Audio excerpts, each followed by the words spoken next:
اسی طریقے سے لاہور کے ڈاکٹر کا بھی امتحان ہے جس کو ہر وقت فکر پڑی رہتی ہے، جو میرے پیچھے سے اتنے بڑے احتجاج کروا رہا تھا کہ اس کو باہر نہیں نکالیں گے، اس پہ تو 100 دفعہ 295 سی لگتی ہے۔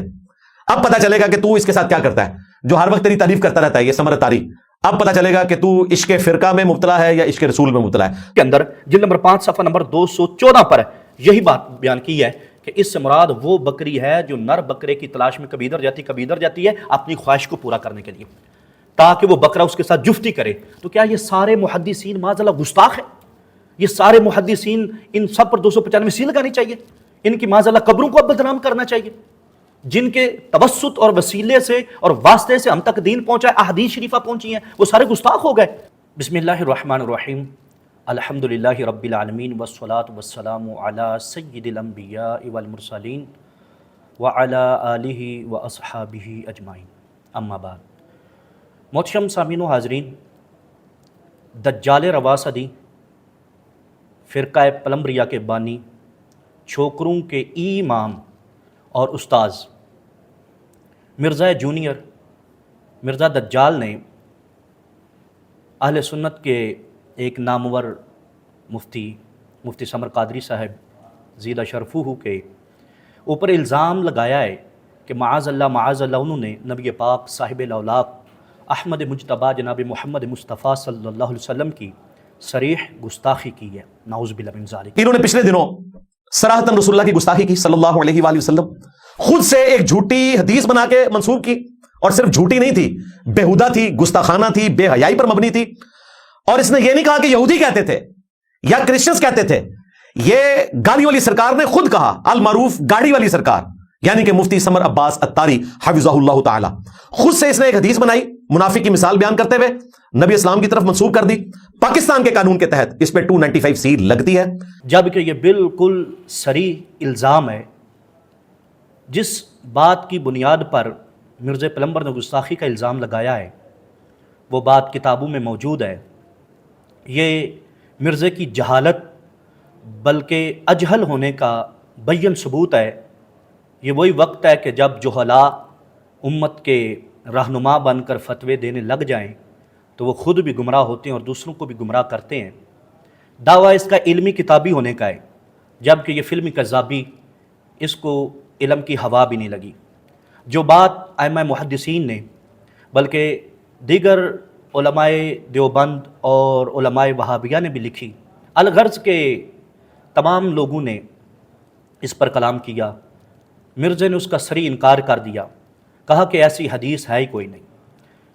اور پھر یہ گستاخی کا الزام لگا کے 295 سی کا مطالبہ کرتے ہوئے دیگر مسلمانوں کو مخاطب کرتے ہوئے اور بالخصوص جلالیہ علماء کو مخاطب کرتے ہوئے کہتا ہے کہ تمہارے ایمان کا ٹیسٹ ہے، اب میں دیکھتا ہوں کہ تم 295 سی کا تقاضا کرتے ہو یا نہیں، سمر قادری پر 295 سی لگانے میں کوشش کرتے ہو یا نہیں، یہ تمہارے ایمان کا ٹیسٹ ہے۔ بحمداللہ تعالی ہمارا یہ موقف روز روشن سے بھی زیادہ واضح ہے، اظہر من الشمس ہے کہ گستاخ رسول کی ایک ہی سزا، سر تن سے جدا، اس میں کوئی دوسری رائے ہے ہی نہیں۔ لیکن بات یہ ہے کہ کیا گستاخی ہے بھی یا نہیں؟ مرزا تو ویسے وبیلا کرتا ہے کہ 295 سی کا غلط استعمال ہوتا ہے، یہاں پر مرزا نے 295 سی کا بدترین غلط استعمال کیا ہے۔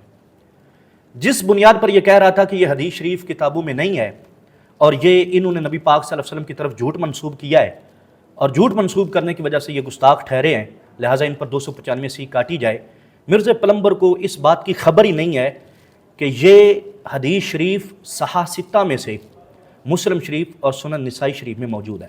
دیگر کتابوں میں دیکھا جائے تو مصنف عبد الرزاق میں، مسند احمد بن حنبل میں اور کئی درجنوں کتابوں میں بحمداللہ تعالی سند صحیح کے ساتھ یہ حدیث شریف موجود ہے کہ نبی پاک صلی اللہ علیہ وسلم نے ارشاد فرمایا، مثل المنافق کمثل الشاة العائرة بین الغنمین تعیر الی هذه مرة والی هذه مرة، کہ منافق کی مثال اس بکری کی طرح ہے جو دو ریوڑوں کے درمیان گھوم پھر رہی ہے، کبھی ادھر جاتی ہے کبھی ادھر جاتی ہے۔ اس حدیث شریف کو امام مسلم لے کر آئے اور کئی محدثین لے کر آئے۔ اس کی شرح کرتے ہوئے کئی شارحین نے وہی شرح کی ہے جو مفتی سمر صاحب نے بیان کی ہے۔ اس حدیث شریف کی شرح کرتے ہوئے مولانا صفی الرحمن مبارک پوری نے منت المسلم کے اندر جلد نمبر 4 صفحہ نمبر 296 پر وہی شرح کی ہے جو مفتی صاحب نے بیان کی ہے۔ وہ لکھتے ہیں وَذَلِكَ لِشِدَّةِ حَاجَتِهَا إِلَى الْفَحْلِ، کہ یہ بکری جو کبھی ادھر جاتی ہے کبھی ادھر جاتی ہے تو اس کو شدت کے ساتھ نر کی طلب ہوتی ہے، یہ بڑی شدت کے ساتھ اس نر کو طلب کرنے کے لیے ادھر ادھر جاتی ہے۔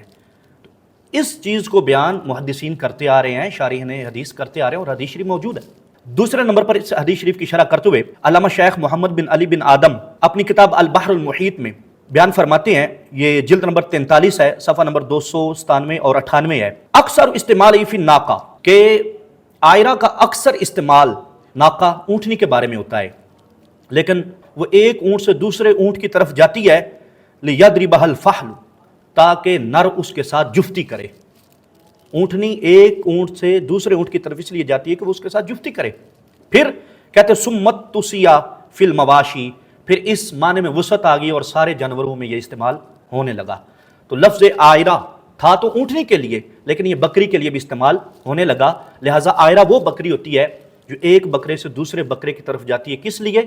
کہ وہ اپنی شہوت کو پورا کرے، اس سے جفتی کر سکے۔ تو مسلم شریف کی حدیث اور پھر اس کے شارحین نے یہی معنی بیان کیا ہے، اور یہ حدیث شریف پھر سنن نسائی شریف کے اندر بھی موجود ہے، اور سنن نسائی شریف کے اندر اس کا نمبر جو ہے وہ 5037 ہے۔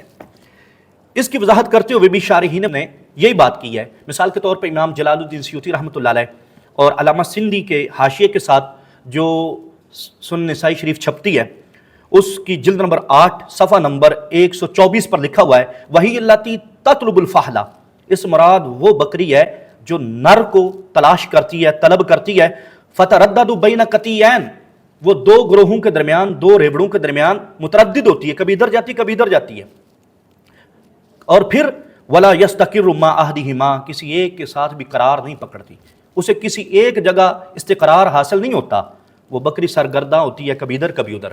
تو یہ بات نسائی شریف کے شارحین نے بھی بیان کی ہے۔ تو یہ ہمیں کہتا ہے کہ تمہارے ایمان کا ٹیسٹ ہے، دیکھتے ہیں تمہارا ایمان کیا کہتا ہے۔ تو پھر ان محدثین کا کیا کیا جائے گا، ان حدیثوں کا کیا کیا جائے گا، اور امت کے وہ علماء جنہوں نے یہی معنی بیان کیا ہے ان کا کیا کیا جائے گا۔ مرزا پلمبر کی سب سے بڑی مصیبت یہ ہے کہ یہ پوری امت کو معاذ اللہ گستاخ اور کافر ثابت کرنے پہ تلا ہوا ہے۔ پھر کہتا ہے کہ میں کسی کو گستاخ نہیں کہتا، میں کسی کو کافر نہیں کہتا، میں تکفیر نہیں کرتا، لیکن بات ایسی کرتا ہے جس کی وجہ سے پوری امت پر رگڑا لگ جاتا ہے۔ اب یہ کہتا ہے کہ یہ 295 کاٹو، انہوں نے بڑا بےہودہ مفہوم نکالا، یہ محدثین بیان کرتے آ رہے ہیں اور کسی نے اس کو گستاخی نہیں کہا۔ یہ مرزے کی چال ہے کہ معاذ اللہ علماء کو گستاخ بنایا جائے، اور پھر اس کے اندر جب علماء کہیں گے نہیں یہ گستاخی نہیں ہے، 295 نہیں لگتا، تو پھر ان 400 پہ بھی نہیں لگتا جو اڈیالہ جیل میں یا دیگر جیلوں میں بیٹھے ہوئے ہیں۔ صرف ان کو بچانے کے لیے چال ہے مرزے کی۔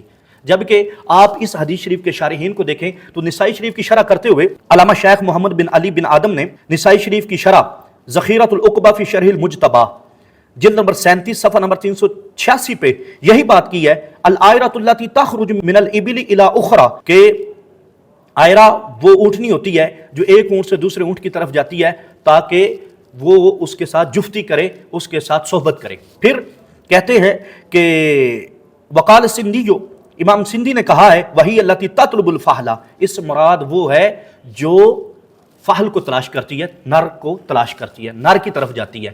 تو یہ لفظ حقیقتاً اونٹنی کے لیے استعمال ہوتا تھا، لیکن بعد میں یہ ہر جانور کے لیے استعمال ہونا شروع ہو گیا، لہٰذا بکری کے لیے بھی یہی لفظ استعمال ہوتا ہے، اور مراد یہی ہوتا ہے کہ آئرہ وہ بکری ہے جو اپنے لیے نر کے لیے ادھر ادھر بھٹکتی ہے اور ادھر ادھر تلاش کرتی ہے، کوئی نر مل جائے اور اس سے وہ اپنی شہوت کو پورا کرے۔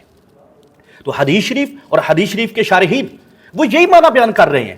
اب مرزا پلمبر کی ڈاکٹرائن کو مانا جائے تو معاذ اللہ یہ حدیث شریف نقل کرنے والے اور جتنے بھی شارحین ہیں یہ سارے گستاخ ٹھہریں گے، اور 295 صرف ایک سنی عالم دین پہ نہیں لگے گی، یہ معاذ اللہ پھر پچھلی صدیوں پر پانی پھر جائے گا، اور مرزا ٹانگے کی سواریاں لے کر بیٹھا ہوا ہوگا کہ جی ہم بیٹھے ہوئے ہیں، جبکہ خود اتنا بڑا گستاخ ہے کہ اس جیسی گستاخیاں زمانہ ماضی میں کسی نے نہیں کی۔ اس نبی دو جہاں فخر کون و مقام سید عالم نور مجسم شفیع معظم صلی اللہ علیہ وسلم کے لیے جو الفاظ بولے ہیں الامان والحفظ، ہماری تو غیرت گوارا نہیں کرتی کہ ہم نقل بھی کریں، لیکن مجبوراً بتانا پڑتا ہے۔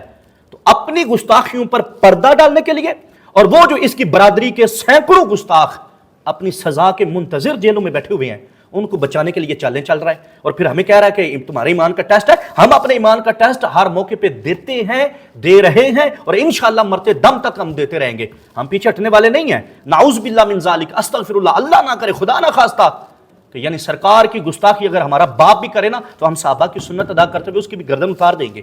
ہمارے ایمان کا ٹیسٹ نہ لو. الحمدللہ دنیا جانتی ہے ہم نے تحفظ نموس رسالت کے لیے پوری جنگ لڑی ہوئی ہے. تو اس واسطے اگر اس پلمبر کی بات کو مانا جائے تو یہ محدثین کدھر جائیں گے. اور پھر اتنے پہ بس نہیں ہے، آپ مسند احمد بن حنبل اٹھا کے دیکھیے، یہ حدیث شریف ادھر بھی ہے، اور اس حدیث شریف کی تحقیق کرتے ہوئے شیخ ارناؤت نے یہی کہا ہے کہ اس سے مراد وہ بکری ہے جو نر کو تلاش کرتے ہوئے ادھر ادھر بھاگتی پھرتی ہے. پھر اسی حدیث کو مصابیح السنہ کی شرح کرتے ہوئے عظیم محدث امام ابن الملک الرومی رحمۃ اللہ علیہ نے جلد نمبر 1 صفحہ نمبر 86 پر نقل کیا ہے، اور پھر یہی مطلب نکالا ہے کہ آئرہ سے مراد وہ بکری ہے جو نر کی تلاش میں، بکرے کی تلاش میں کبھی ادھر جاتی کبھی ادھر جاتی ہے، اور وہ کسی ایک کے ساتھ قرار نہیں پکڑتی. اس کو ایک بکرے پہ صبر نہیں آتا، کبھی ادھر ہوتی ہے کبھی ادھر ہوتی ہے. تو ان کیا کیا جائے گا ان سارے محدثین کا. پھر اس سے آگے بڑھو تو امام مناوی رحمۃ اللہ علیہ انہوں نے جامع صغیر کی شرح کے اندر جلد نمبر 5 صفحہ نمبر 214 پر یہی بات بیان کی ہے کہ اس سے مراد وہ بکری ہے جو نر بکرے کی تلاش میں کبھی ادھر جاتی کبھی ادھر جاتی ہے اپنی خواہش کو پورا کرنے کے لیے، تاکہ وہ بکرا اس کے ساتھ جفتی کرے. تو کیا یہ سارے محدثین معاذ اللہ گستاخ ہیں؟ یہ سارے محدثین ان سب پر 295 سی لگانی چاہیے؟ ان کی معاذ اللہ قبروں کو اب بدنام کرنا چاہیے؟ جن کے توسط اور وسیلے سے اور واسطے سے ہم تک دین پہنچا ہے، احادیث شریفہ پہنچی ہیں، وہ سارے گستاخ ہو گئے اس لیے کہ یہ مرزے کو پتہ نہیں تھا کہ یہ حدیث شریف ہے. اس کی عدم علم کی وجہ سے، ایک ہوتا ہے جاہل جس کو پتہ نہیں ہوتا، ایک ہوتا ہے جہل مرکب، کیا کہ جاہل کو پتہ ہی نہیں ہوتا کہ میں جاہل ہوں، ڈبل جہالت ہوتی ہے. لیکن یہ بدبخت اس سے بھی اوپر کا درجہ رکھتا ہے، یہ تجاہل عارفانہ کرتا ہے، اس کو پتہ ہوتا ہے اس کے باوجود جاہل بن جاتا ہے. اس کو نہیں پتا تھا کہ میرے سامنے جو ڈیسک پر کتابیں پڑی ہوتی ہیں، ٹیبل پہ کتابیں پڑی ہوتی ہیں، میں کہتا ہوں یہ میرے بابے ہیں، یہ میرے بابے ہیں. وہاں مسلم بھی ہے، وہاں پر نسائی شریف بھی ہے، وہاں پر مشکات بھی ہے، اور یہ حدیث ان تینوں کتابوں میں موجود ہے. اور پھر ان کے شارحین نے اس کا نتیجہ یہی نکالا ہے جو مفتی صاحب نے بیان کیا ہے. تو بدبختی یہ ہے کہ جو مفتی صاحب نے اس کی دم پہ قدم رکھا ہے نا، اور اس کی چیخیں جو نکل رہی ہیں، اصل وجہ اس درد کو کام کرنے کے لیے ہے. اور اتنا گھلونا کھیل کھیلا اس نے، کہنے لگا کہ معاذ اللہ ان پر 295 سی کاٹی جائے، اور پھر ہمیں کہنے لگا، پوری امت کے علماء کو مخاطب کر کے کہنے لگا تمہارے ایمان کا ٹیسٹ ہے. وہ بدبخت آدمی، خدا نہ خواستہ اللہ نہ کرے کوئی گستاخ ہو تو صحیح، ہم ٹیسٹ کیا دیں، ہم تو بالکل اپلیمنٹ کر کے دکھا دیں. لیکن بات یہ ہے کہ یہ تیرے جو چھوکرے ہیں جو تم نے پالے ہوئے ہیں ان کے لیے تو یہ بہت بڑی پھل جڑی ہوگی، لیکن یہ علمی دنیا میں اتنی بڑی بونگی تم نے ماری، تمہیں توبہ کرنی چاہیے، تمہیں علماء سے معذرت کرنی چاہیے، معافی مانگنی چاہیے، اور اداروں سے معافی مانگنی چاہیے کہ میں نے وہاں پہ 295 سی کا تقاضا کیا جہاں بنتا ہی نہیں ہے. ہم بھی الحمدللہ تعالیٰ 295 سی کے بڑے پکے دائی ہیں اور اس کی فیور میں بولنے والے ہیں اور اس کے دفاع میں بولنے والے ہیں. ہم کہہ رہے ہیں کہ یہ گستاخی نہیں ہے، اور قطعاً نہیں ہے. اگر یہ گستاخی ہے تو پھر یہ سارے محدثین کدھر جائیں گے؟ تم کہتے تھے کہ یہ مس یوز ہوتا ہے، غلط استعمال کرتے ہیں، مولوی یوں ہی فتویٰ لگا دیتے ہیں. اب تم نے کیا کیا؟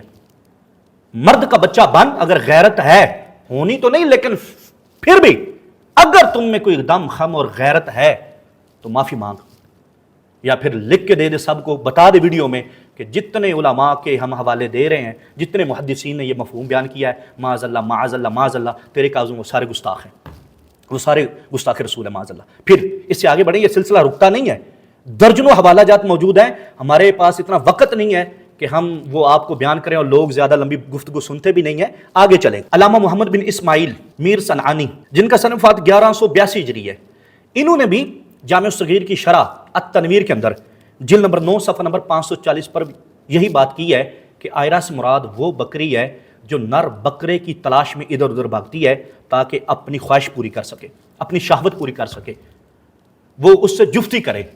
تو یہ محدثین کدھر جائیں گے؟ سارے یہ معاذ اللہ سارے گستاخ بن جائیں گے. یہ تیرے فتوے کے مطابق سارے گستاخ ہیں. تو پھر ان سے علم لینے والے کے، ان کے شاگرد، ان کے ماننے والے، ان کے متوسلین، محبین، متعلقین، وہ سارے کے سارے گستاخ ہو گئے. کیونکہ گستاخ کا ساتھ دینے والا، اس کو صحیح ماننے والا بھی تو گستاخ بنتا ہے، وہ بھی تو اس کا حمایتی بنتا ہے. تو ساری امت کو لگا دو گے فتویٰ؟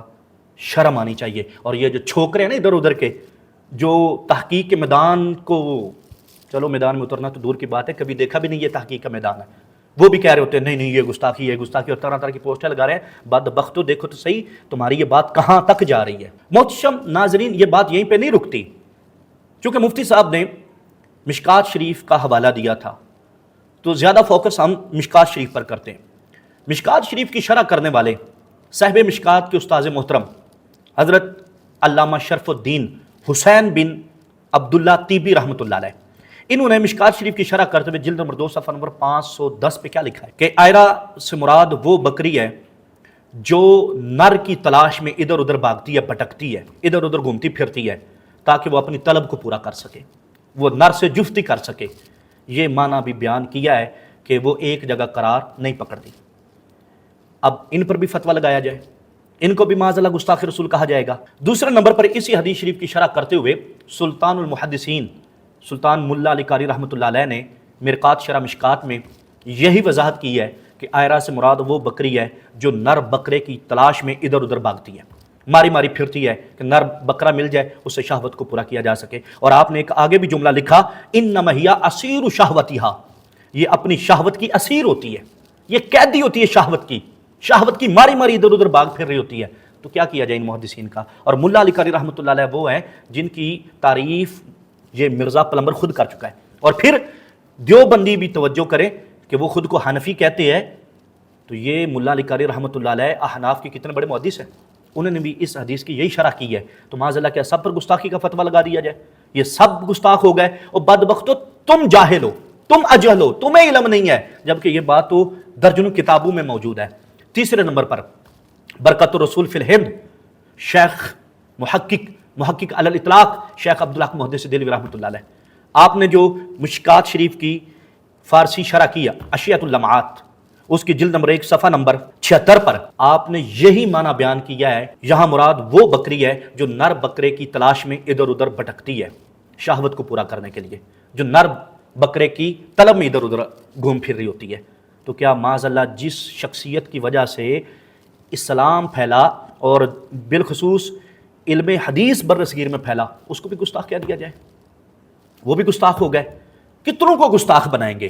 اور پھر یہاں پر یہ بات کرنا چاہوں گا کہ وہ دیوبندی مولوی جس کو خود علماء دیوبند نے لکھا کہ یہ پھکڑ باز مولوی ہے، یہ گالی باز مولوی ہے، یہ زباب القاذورات ہے، یہ رئیس الشیاطین ہے، یہ رئیس الخنازیر ہے، یہ نطفہ نامعلوم ہے، یہ 2 باپوں کی اولاد ہے، اس کی یہ ماں کی کمائی کھانے والا ہے، اور یہ چور سارق خائن کاذب ہے، کتنے القابات سے نوازا ہے علماء دیوبند نے اسے، وہ بھی اس بہتی گنگا میں ہاتھ دھونا چاہتا ہے۔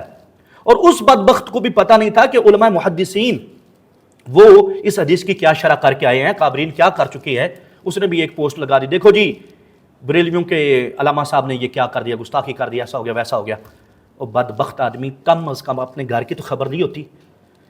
ائمہ محدثین نے اس حدیث کی کیا شرح کی وہ اپنی جگہ، علماء دیوبند نے بھی اس حدیث کی یہی شرح کی ہے۔ مثال کے طور پہ مولوی راؤ محمد ندیم دیوبندی نے مرقات شرح مشکات کا اردو ترجمہ کرتے ہوئے جلد نمبر 1 صفحہ نمبر 511 پر یہی لکھا ہے، تاکہ نر اس سے جفتی کر لے، اسے ایک حالت پر قرار حاصل نہیں ہوتا، وہ اپنی شہوت کی قیدی ہوتی ہے۔ یعنی آئرہ وہ بکری ہوتی ہے جو اپنی شہوت کی قیدی ہوتی ہے۔ تو یہ معنی دیوبندی مولوی نے کیا ہے۔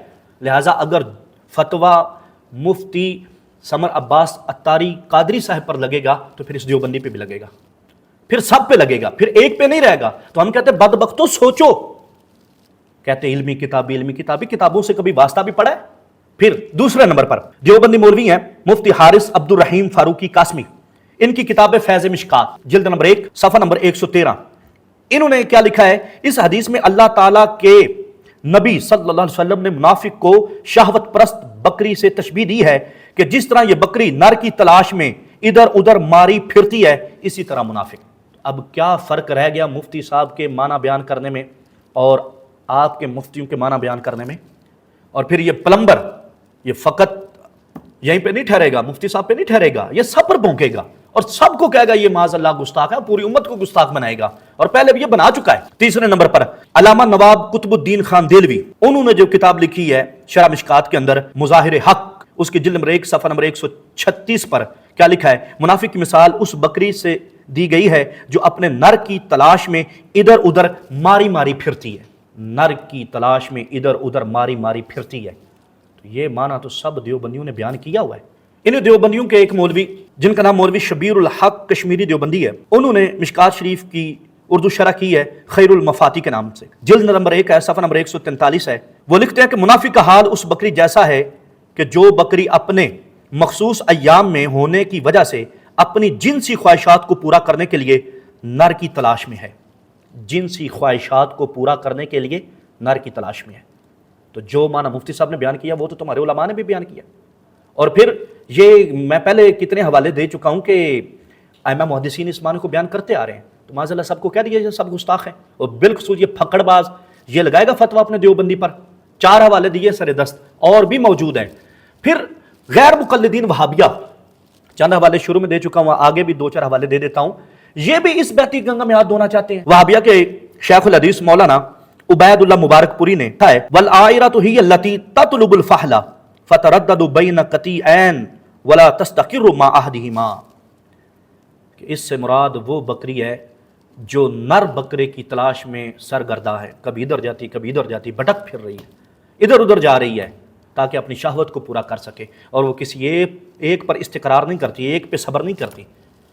تو اب غیر مقلدین وہابی بھی اٹھے اور اپنے بابوں کو کہیں کہ یہ سارے گستاخ ہیں، اور مرزا پلمبر بھی ادھر زبان چلائے تاکہ ان کو بھی اس گرمی کا احساس ہو۔ اور پھر سونے پہ سہاگا یہ ہے کہ غیر مقلدین وہابیہ کا محدث جس کو مرزا پلمبر اپنا استاذ اور اپنا بابا کہتا ہے، زبیر علی زئی، اس نے اضواء المصابیح کے اندر اس حدیث شریف کا ترجمہ جو کیا ہے وہ ترجمہ ملاحظہ فرمائیں۔ وہ لکھتے ہیں رسول اللہ صلی اللہ علیہ وسلم نے فرمایا منافق کی مثال 2 ریوڑوں میں اس سرگرداں بکری کی طرح ہے جو کبھی ایک ریوڑ کی طرف نر کے لیے بھاگتی ہے اور کبھی دوسرے ریوڑ کی طرف بھاگتی ہے۔ تو انہوں نے بھی بریکٹ کے اندر نر کا لفظ لکھا کہ جو بکری ادھر ادھر بھاگ رہی ہے وہ نر بکرے کے لیے بھاگ رہی ہے۔ تو اب مرزا ہمت کرے، جس کو اپنا استاذ کہتا ہے، جس کو اپنا بابا کہتا ہے، لگائے فتویٰ کہ وہ بھی گستاخ رسول ہے، اس پہ بھی 295 کا فتویٰ لگائے اور اس پر FIR کٹائے اور اس پہ بھی ساری یہ باتیں کرے، اگرچہ وہ جہاں بھی پہنچ گیا۔ آئی بات سمجھ میں؟ تو بتانے کا یہ مقصد ہے کہ آپ ائمہ حدیث کو دیکھ لیں، محدثین کو دیکھ لیں، شارحین حدیث کو دیکھ لیں، اور دیوبندی علماء کو دیکھ لیں، وہابی علماء کو دیکھ لیں، سبھی نے اس حدیث شریف کی شرح کرتے ہوئے یہ الفاظ لکھے ہوئے ہیں اور بڑے بڑے واشغاف صاف سری لفظوں میں لکھے ہوئے ہیں، اور مرزا پلمبر کہہ رہا ہے یہ سری گستاخی ہے۔ جب سری گستاخی ہے تو پھر کوئی نہیں بچ رہا، سب پر فتویٰ لگے گا، اور معاذ اللہ یہ اوپر تک بات جائے گی، پوری امت مسلمہ معاذ اللہ گستاخ ٹھہرے گی، کیونکہ کچھ کا یہ لکھ کے گستاخ ٹھہرنا ثابت ہوگا اور معاذ اللہ کچھ کا ان کو ماننے کی وجہ سے، تو یہ سلسلہ منقطع نہیں ہوگا، یہ آگے چلتا چلا جائے گا۔ تو اس سے بہتر ہے اس بدبخت سے بچا جائے۔ یہ جاہل فلمی کذابی ہے، علمی کتابی بالکل نہیں ہے۔ اگر علمی کتابی ہوتا تو اتنا بڑا بلنڈر نہ چھوڑتا۔ یہ چند حوالہ جات صرف طبیعت فریش کرنے کے لیے دیے گئے ہیں، انشاءاللہ زندگی نے فرصت دی مزید حوالہ جات موجود ہیں، وہ بھی پیش کریں گے۔ یہ تھا ہمارا ایمان، ہم نے کرا دیا چیک کہ تم گستاخی اس کو بناؤ تو صحیح، گستاخی ثابت کرو تو صحیح، پھر ہم سے مطالبہ کرنا۔ لیکن اب پلمبریوں کے ایمان کو چیک کرنے کا ٹائم ہوا چاہتا ہے۔ پلمبریوں تم بتاؤ، تم نے 295C کا غلط استعمال کیا ہے، تم نے 295C کو وہاں لگانے کی کوشش کی ہے جہاں لگتے ہی نہیں ہے، اور اس آڑ میں تم نے سینکڑوں گستاخوں کو تحفظ دینے کا دعویٰ کیا ہے۔ کیا تمہارے اندر غیرت نہیں ہے، عشق رسول نہیں ہے؟ کیا تم رسول اللہ صلی اللہ علیہ وسلم کا کلمہ نہیں پڑھتے؟ اب تم ہمت کرو اور اپنے بابے سے توبہ کرواؤ۔ اللہ تعالی ہم سب کا حامی و ناصر ہو۔ وما علیہ الا البلاغ المبین۔